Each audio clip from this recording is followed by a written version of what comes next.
On this week's GTA 5 o'clock, all the peyote plants have been found. Find out what happens next. Tips for playing in first-person mode direct from Rockstar. And speculation on the single-player DLC. It's all here on this week's GTA 5 o'clock. Hello and welcome along to this week's GTA 5 o'clock. I'm your host, James Jarvis, and this week I am joined by co-host Ian Wilson. Hello. Hello, Ian. Lots to talk about this week. First of all, we should say that we are in a new studio, so if there are any sound issues or things sound a bit like we're down a well, we are still trying to sort that kind of stuff out. Hopefully we'll have it all smoothed out in the next couple of weeks. They have moved us from where we previously used to record the show into a new room, and we can't turn off the aircon. So if you can hear a slight hum, apologies, we will try and get it fixed in the future. But on with the show, and why you're all here, let's talk about GTA and the appearance of a competition that you can win custom GTA 5 consoles on the Rockstar Newswire. Now these look very nice, don't they, Ian? Super hot, yeah, they look really good, don't they? Yeah, so this is in celebration of the launch of GTA 5 for PS4 and Xbox One. And if you go onto the Newswire now, you can win a custom PS4 or a custom Xbox One for liking their page on Facebook or going to the Rockstar Games social club. You can enter for each one of them individually in different places. And it's really nice. It's like black and it's got the GTA green. And it's got laser etched design onto the things. You can see really the 5 logo on it. So that's brilliant. So if you haven't entered that competition, it's definitely worth doing. There were a whole host of runners-up prizes as well. Oh, it's incredible, yeah. The runners-up sort of swag pack full of t-shirts and merchandising, all that sort of stuff. Yeah, so that's definitely worth going in for. Another thing that we want to mention quickly from the Newswire as well, if you haven't been checking that out recently, there are a whole bunch of Snapmatic pictures on there now from the PS4 and Xbox One version. Obviously, that game's come out a couple of weeks ago now. People have been running around the city, snapping away numerous pictures. Now, this happened a lot on PS3 and 360, obviously, but now we've got the new high-def graphics. And what's been happening is people have wasted no time snapping all these pictures. You can see some of them on screen now. These are the ones that caught Rockstar's eye, and I have to say, some of them look amazing. Yeah, the details just really incredible on some of them. Like I think when you said before, when we were looking at it, some of it almost looks like concept art. It's that good. Yeah, there's one of Chop, and I love dogs. So there's one of Chop's little doghouse, which is really nice, and it does look like some artist has painted it. But it's an actual picture from a game that we can actually play, which makes it brilliant. Yeah, and definitely in all the sort of new plants and foliage and all that sort of stuff's been captured really well in some of those as well. Yeah, so they're brilliant, so keep sending them in. We might bring back the GTA 5 o'clock Snapmatic competition. Maybe. It's been away for a while now, but maybe with the launch of New Gen, we'll look at snaps, bringing that back next year and try and get you guys involved in that as well. So before we move on to the extra things we've got coming up, which is about the peyote plants. Ian's finally finished that challenge, and we've got some thoughts on the DLC pack coming up as well. Let's just give you a few tips for you guys playing on the new gen versions. If you are playing in first person mode, there's a lot of tips that Rockstar have put out there to help people now, just in case you're not having problems with it but want to experience it. Improve your experience. So if you like the first-person controls while on foot, but you prefer it in third-person view, then you can set up the control scheme to automatically switch between these two perspectives while you're playing. So what you need to do is to make sure the option to allow independent camera modes in the settings, then display menu is set to on. You can also do this for the inverse if you fancy being behind the wheel but enjoy being out in third person. That's the way I prefer to play it. I mean, it obviously it's down to individual preferences. Like I enjoy driving around in first person, seeing all the interior stuff and getting that experience, but it is a lot harder. Like, especially when you're going at speed, trying to judge the distances when you're weaving between traffic. It's I've had some pretty bad smashes. I've slightly misjudged it, which is maybe not a good reflection on the number of years I've been actually driving in real life. And you go flying out the window. You can do, If you go head on into something fast enough, you can get flung through the windshield, and that's pretty brutal as well. Yeah, that looks horrific. Yeah. So along with those fully customizable modes, you've also got aiming and look sensitivity for both first and third person. You can Also adjust many individual elements to really refine this experience. Turning off first-person ragdoll will decrease the amount of camera motion experience when you are hit, something that I experienced without turning that off, and went flying across the road to being hit by a bus, which was like, whoa, okay, I've gone a long way. So you can turn that on or off.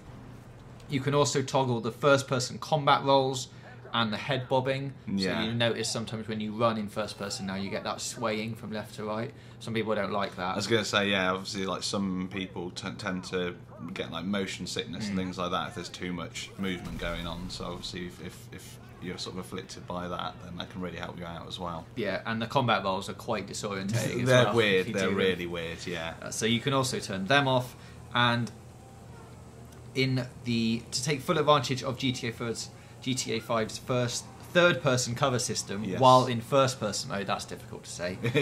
And so is the next bit. You can switch the first-person, third-person cover option found in settings controls to on. So what does that allow you to do?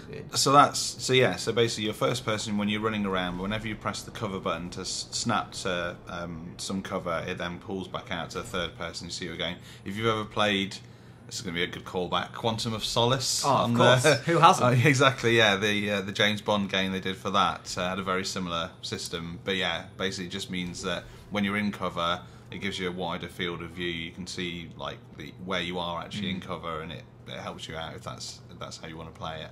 Alright, and finally in this little bunch of tips, if you're playing a race or a parachute jump with the first person's perspective on in GTA Online, you can try pressing the circle button on PS4 or B on Xbox One, and it'll give you a third-person peek, which could be handy when dealing with multiple car pile-ups or attempting to locate a checkpoint that's off-screen, which I imagine in races in first-person is quite difficult. Definitely, yeah. So that is the one that I think focuses on your next target. Like when you play in single player, you can hold it and it'll focus on the giant plane or something like that. Exactly, yeah. So it'll give you a hint of where to go.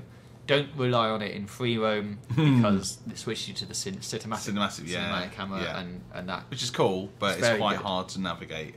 Like actually, especially if you're driving at speed. Yeah, and we've covered these before, but might as well go through them again quickly. There was 4 new aiming things that you can do. You can do assisted aim full, which will give you lock-on targeting with a wide lock angle that allows for targeting switching. It's like sticky aim in first person. Yeah.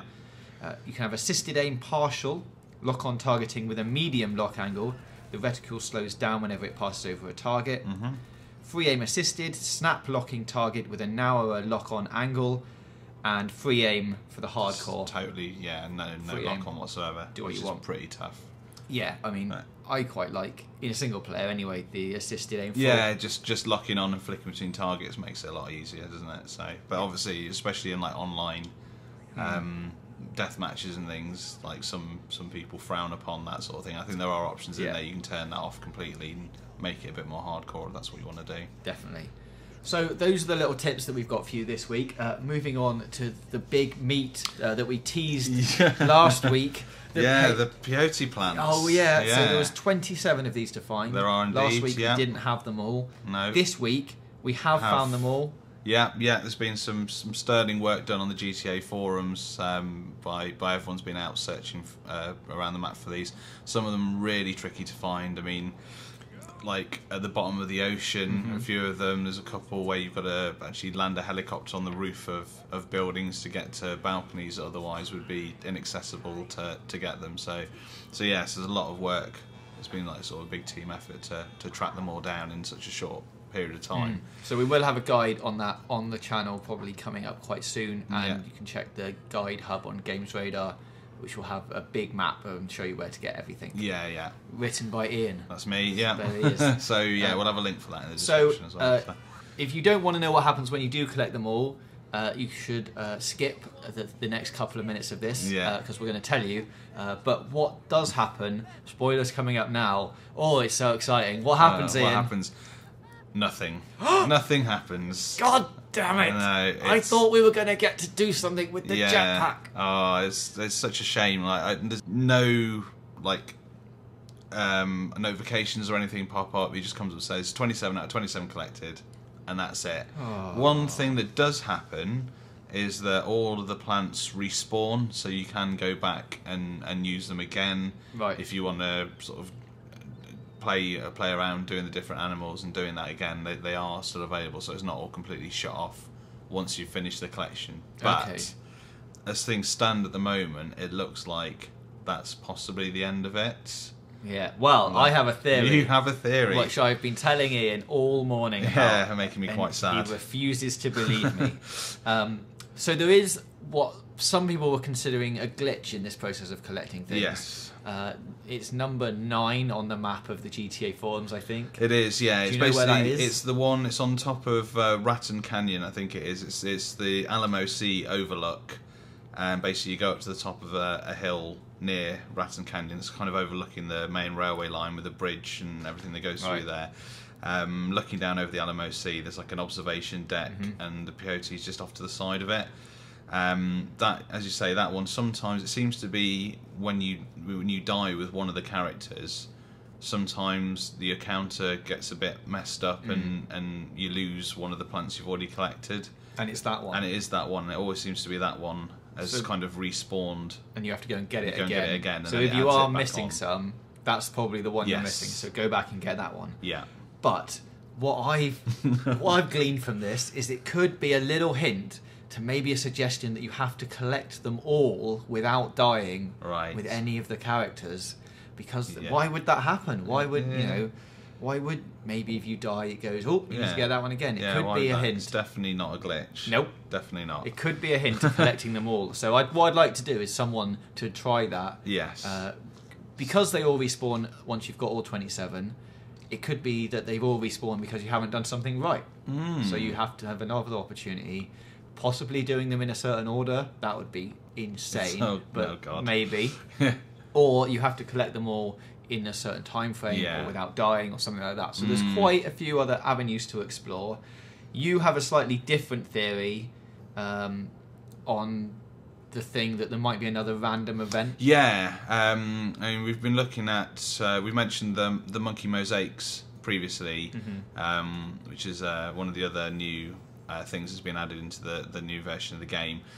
With that one, once you've found all the collectibles, a random event appears on the map. I'm not sure whether that appears on the actual map from wherever you are, whether it's like the rest of the random events, you have to be in the vicinity for it to appear. And then you complete that random event, and it's only when you've completed that it gives you the reward for getting all of the collectibles. So there's still a possibility that somewhere on the map, once you've got all 27 of these plants, there might be a random event spawns at a certain time or a certain location, and perhaps completing that will give you the ultimate reward that we've not found yet. I would say that sounds more likely than my theory. I really hope it is. I'd quite like my theory to be real. Yeah. But, I mean, the way that collectibles have worked before is you get them all and then it spawns a random event. And there is, as you've said on the show, there has been quite a lot of effort put into this one. Like, it's got its 27 out of 27 proper graphical markers and things. Yeah. They're quite well hidden. You'd expect there to be something at the end. Yeah. So hopefully by next week we'll know what that is. Hopefully, someone would have found it. There's probably not that many people who have collected all 27 at the moment. Maybe you have to have 100% games. Like there's loads of different variations on this. So we just don't know. But we will keep looking. That will take up the rest of Ian's time for the rest of the week. So yeah, let us know if you found anything new about that in the comments, or get in touch on Twitter at GTA Veto Clock, or on Facebook at facebook.com/GTA Veto Clock. And finally this week, I'd just like to talk about some little things around the single player story DLC, which we know is coming. Now we know heists are coming in the first update for GTA 5 on PS4 and Xbox One. Whether that will be for all formats, it's coming to PS3 and 360 as well. So whether that will be before Christmas or not, I think we're leaning towards after Christmas. It's getting close, isn't it? It's got to really be the next week maybe, or otherwise it's going to be too close to Christmas. It would be quite a nice Christmas present, I guess, to put it up on Christmas Eve or something like that. Well, they had last Christmas for one day only. GTA Online had snow on the ground. That was quite an interesting experience. So they've shown that they can do little Christmas treats and things. So who knows? I'd like them to do that again on next gen. Yeah, that would look really nice. Really good. So. But let's talk about the single player story DLC, which we know is coming now. These are all just wild theories and thoughts and speculations, the things that we're good at. Yeah. So I'm just going to put things out there and you can react to them. Okay, yeah. Now, I don't think this is going to be a sequel to the end of the story that we get in GTA 5 because all of the three main characters are pretty loaded now. Like, they've got loads of money. You'd think that they're quite comfortable in their lives and nothing really else can happen to them after that, aside from maybe someone getting put in prison.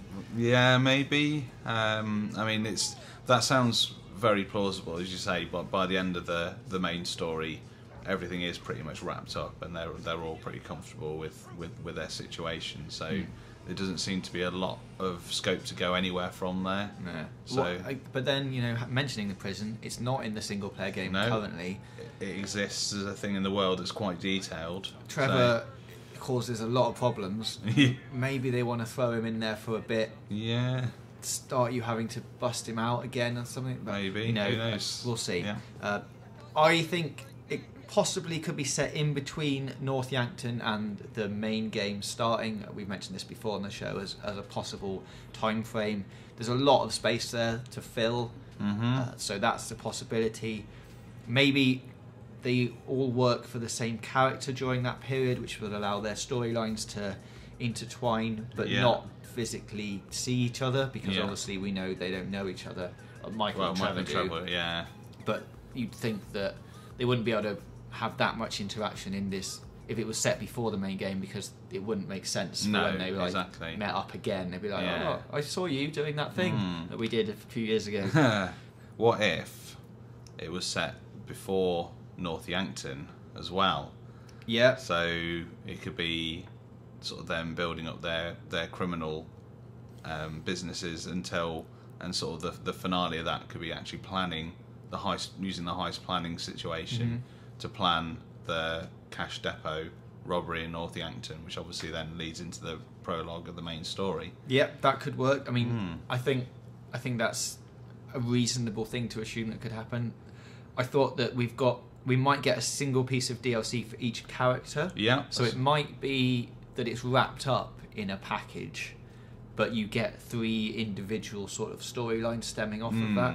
We know Rockstar have said that it will revolve around extra things for Michael, Trevor, the main Franklin characters, to get up to, so they're going to be in it. But whether they all have slightly different tangents, like we know before the game came out, they got their own trailers, so they were individualizing the characters then. They've all got different special abilities, like Franklin with his car driving, Trevor's mass shooting, and Michael's slow down time stuff. If it was set before North Yankton, we know Trevor's had his military training at his flight school, so maybe he can do some military jobs, flying things around, going mad when people, when the deal goes wrong, he gets guns out, gets reprimanded for it. I think there could be quite a funny interaction there with him doing stuff. Franklin could roll with Lamar a lot more. We know they've had a history of being in the gang and doing smaller level drug deals and things like that. That could build the relationship with those two together. I'd like to see a lot more of Lamar in the game, and Chop. Chop definitely, maybe Chop's a puppy. Oh, that'd be nice. You could see him growing up through the thing. That'd be amazing. The problem with this, though, he falls down on the Michael element of things, because he's sort of in hiding, isn't he? He's not doing that much. He does. I guess if it's set before North Yankton, he's doing smaller crimes that lead up to the North Yankton heist. Sure. So we could do smaller things like robbing shops, helping other people doing crimes and things like that. I guess he could be like not the ringleader, and then build his way up to make an empire. I could see that working. That would be quite nice. So there you are. There are my little thoughts about it for the time being. I think it'd be nice to have 3 separate storylines. Maybe not so many, like 8 missions or something for each one, and you see how they rise up. I guess with the thing set beforehand, you can have Michael and Trevor interact quite a lot. If you wanted to, Brad could be in it. Could be a new playable character.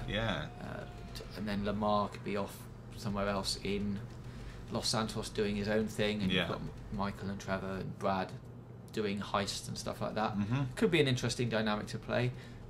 And you've got the easy option then of getting rid of Brad because he dies. Yeah. So you don't have to then kill a character that you've introduced previously that isn't in the main game. Sure. So you've got that Yeah. easy switch to go, oh no, Brad was doing all this stuff and he's dead. So Yeah. no one's going to talk about him. And it leads, it flows through the story as well. Trevor obviously thinks Brad is in Still prison there, and yeah. he's not, and that kind of thing. Or maybe they just go mad and they do a bit before, a bit in the middle, and then a bit Yeah, after. a bit of everything for each character. And I mean, only Rockstar knows. So Yeah. let us know what you think about those theories in the comments below. And we'll wrap up the show this week. So Yeah. thanks for being here, Ian. Thank you. Probably have you back next week Yeah. as well. Don't know where Dan is. No, he's not on holiday. He's just very busy. meetings. Yeah, so apologies for Dan not being here again. We'll try and get it back for Christmas as a little present for everyone.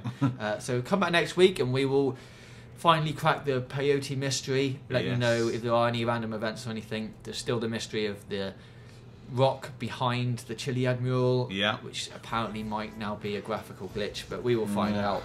So come back next Wednesday at 5 PM and we will see you then.